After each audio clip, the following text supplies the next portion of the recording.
Hey everyone, enjoy the show. Mantiques Network, how you doing today? What we have here is an ASTROSTAR tire retail display. So for those of you that have not seen one, the tire would fit inside here.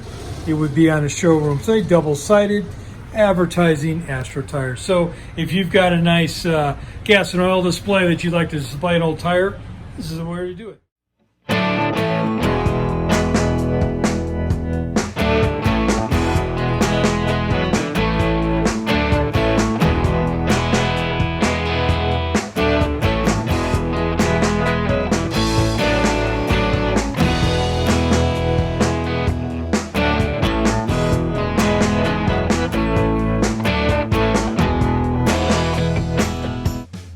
These are antiques.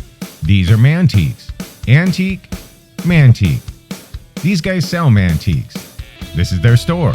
We're bringing stuff every day, in and out, in and out, in and out. We're shaking and baking. These are their customers. Give me the rundown on the GMC. This lived in a bar in Ghent in Belgium.